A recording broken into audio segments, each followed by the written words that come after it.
ሰበር ዜና በስተመጨረሻም ተረጋገጠ።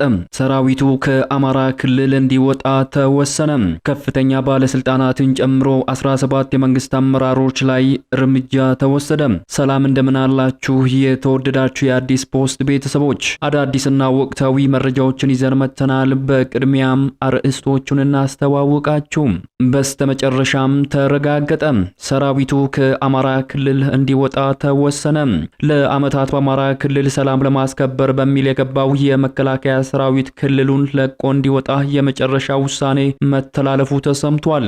ሰራዊቱ ከክልሉ የሚወጣበት ቀነ ገደብም የተቀመጠ ሲሆን በክልሉ ልዩ ወታደራዊ ትዕዛዝም ተላልፏል። በፋኖና የኦሮሞ ነጻነት ሰራዊት ላይም የመጨረሻ የተባለው ዘመቻ ታውጇል። ሙሉ መረጃው በዘገባችን ተካቷል። በዝርዝር ታደምጡታላችሁ። በሌላ መረጃ የፕሪቶሪያው የሰላም ስምምነት ሊፈርስ ከጫፍ መድረሱ ተነገረ። የፌደራል መንግስቱና የትግራይ ክልል አመራሮች ከሁለት ዓመት ደም አፍሳሽ ጦርነት በኋላ የደረሱበት የፕሪቶሪያው የሰላም ስምምነት በተለያዩ አዳዲስ ውዝግቦች ምክንያት ሊፈርስ ከጫፍ ደርሷል ሲሉ የተለያዩ ሪፖርቶች አመላክቷል። ውጥረቱ በዋናነት የተከሰተው ከፌደራል መንግስቱ ወደ ትግራይ ይላክ የነበረው ድጎማና በጀት መቋረጡን ተከትሎ መሆኑ ተገልጿል። ዝርዝር ይዘናል።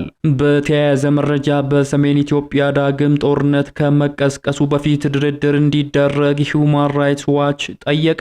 በሰሜን ኢትዮጵያ ደም አፍሳሹ ጦርነት ዳግም ሊቀሰቀስ ይችላል ሲል ዓለም አቀፉ የሰብአዊ መብቶች ተሟጋች ድርጅት አስጠንቅቋል። በዝርዝር እንመለከተዋለን። በሌላ ሰበር መረጃ ከፍተኛ ባለስልጣናትን ጨምሮ 17 የመንግስት አመራሮች ላይ እርምጃ ተወሰደ። በሙስና ወንጀልና ብልሹ አሰራር ላይ ተጠምደዋል የተባሉት ከ17 በላይ የሚሆኑ የመንግስት ባለስልጣናት ላይ በተወሰደ እርምጃ ከኃላፊነታቸው መሰናበታቸው ተገልጿል። ሌላኛው በዝርዝር የምንመለከተው መረጃችን ነው። እነዚህንና ሌሎች ያልተሰሙ አዳዲስ መረጃዎችን በዚህ ሰዓት የመረጃ ጊዜ ወደ እናንተ እናደርሳለን። እንደተለመደው ቪዲዮ ላይክ በማድረግ ጀምሩ።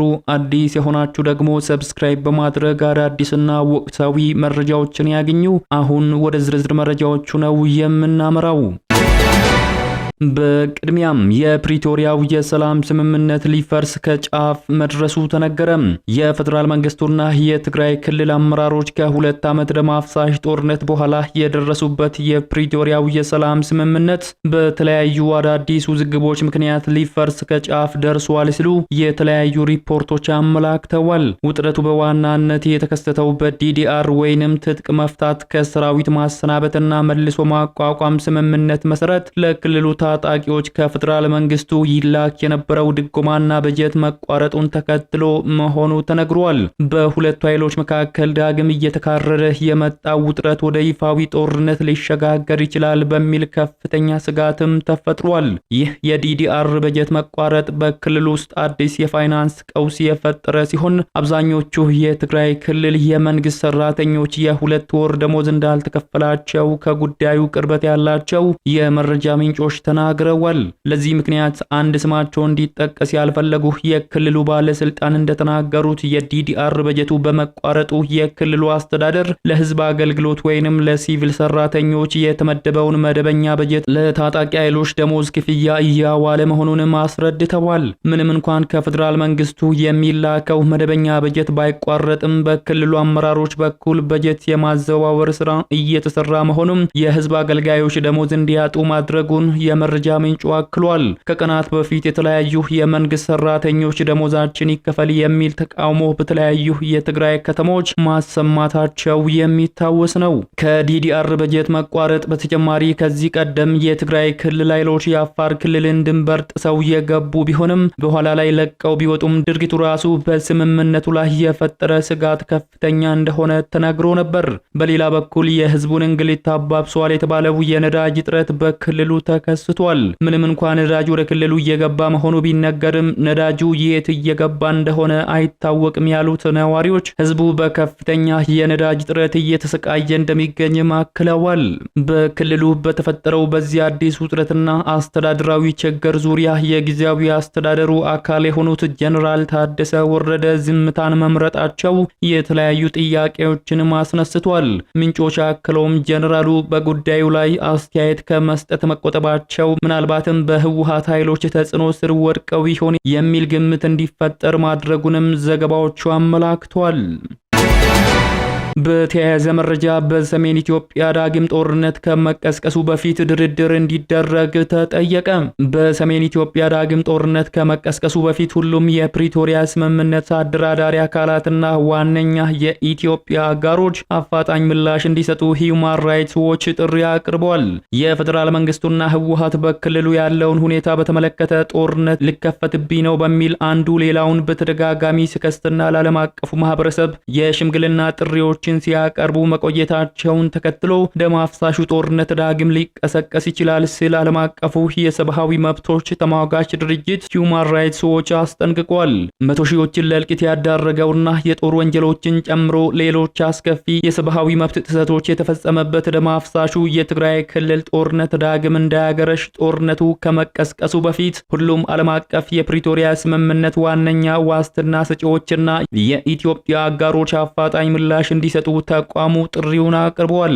ጠቅላይ ሚኒስትር አብይ አህመድ በቅርቡ ባደረጉት ንግግር ህወሓት ለክልሉ የሚመደበውን በጀት ለጦር መሳሪያ ግዢ እያዋለ ነው ሲሉ መናገራቸውን የጠቀሰው ሂዩማን ራይትስ ዎች ህወሓት ከኤርትራ ጋር ጥምረት በመፍጠር በኢትዮጵያ ላይ ጦርነት ለመክፈት እየሰራ ነው መባሉን ተከትሎ በኢትዮጵያና ኤርትራ መካከል ያለው ውጥረትም እየተባባሰ መምጣቱን ገልጿል።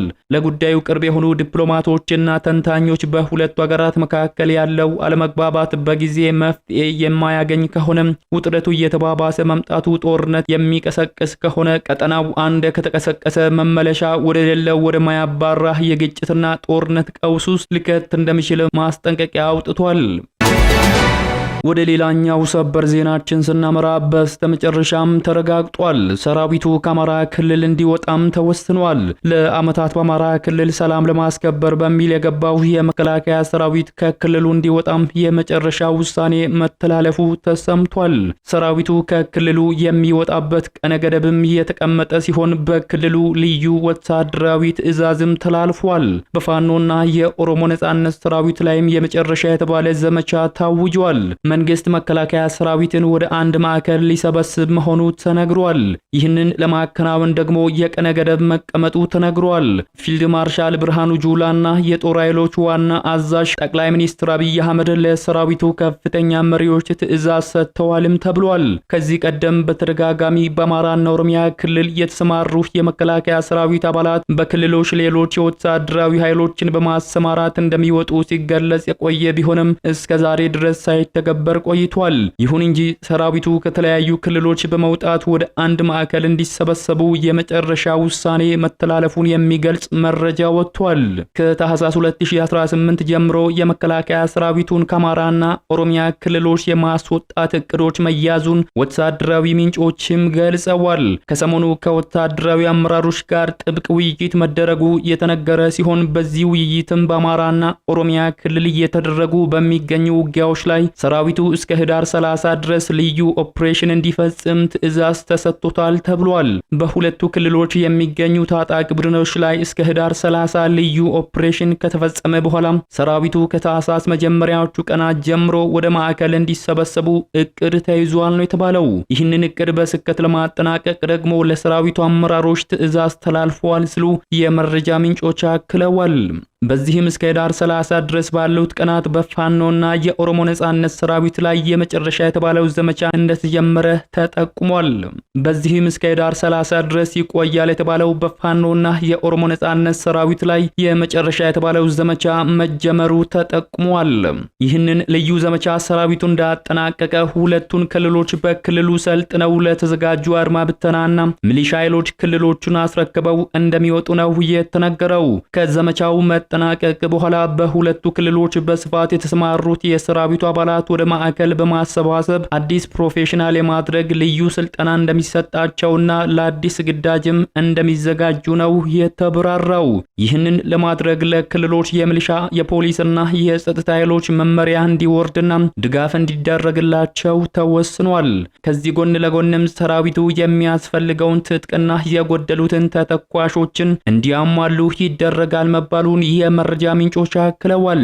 ከዚህ ጋር በተያያዘም ከውጭ ሀገር የሚደረገው የጦር መሳሪያ ሸመታን በማስቆም በሀገር ውስጥ የማምረትና የመገጣጠም ስራዎች እንዲሰራም ተወስኗል ያለው መረጃው ይሄ ስራ ከዚህ ቀደም መጀመሩን አክሏል። በመጨረሻም ከፍተኛ ባለስልጣናትን ጨምሮ 17 የመንግስት አመራሮች ላይ እርምጃ መወሰዱ ተነገረ።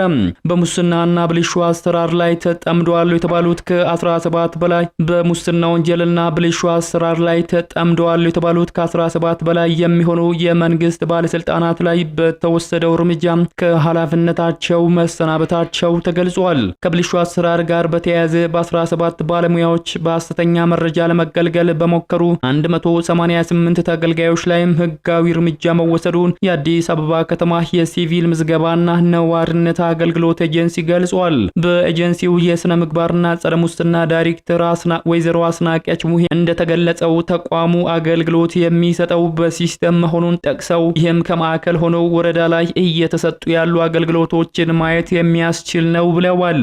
አክለውም አሁን አገልግሎቱን እየሰጡ ካሉ የተለያዩ ቴክኖሎጂዎች የተሻለ እየበለጸገ መሆኑን ጠቁመው በቅርቡ ወደ ስራ ለማስገባት ዝግጅት እየተደረገ እንደሚገኝም ገልጸዋል። ብልሹ አሰራርን ለመቅረፍ በቴክኖሎጂ የተደገፉ አሰራሮች ውጤት እያስገኙ ናቸው ያሉት ዳይሬክተሯ በቀጣይም እስከ ወረዳ ባሉ መዋቅሮች በአዳዲስ ቴክኖሎጂ የታገዙ ስራዎች እንደሚቀጥሉ ተናግረዋል።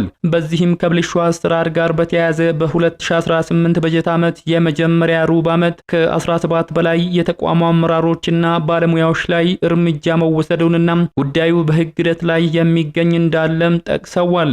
በተጨማሪም ከ2015 እስከ 2017 በጀት ዓመት በሐሰተኛ መረጃ ለመገልገል በመከሩ 188 ተገልጋዮችና በአሰራር ጥሰት ደግሞ 589 ቡድን መሪዎችና ባለሙያዎች ላይ ሕጋዊ እርምጃ መወሰዱን ገልጸዋል። የተወደዳችሁ የሚዲያችን ቤተሰቦች ለሰዓቱ ያዝንላችሁ መረጃዎች የተከታተላችሁትን ይመስሉ ነበር። ከሰዓታት በኋላ በሌሎች አዳዲስ መረጃዎች ዳግም እስከምንገናኝ በያላችሁበት መልካሙን ሁሉ ተመኘን።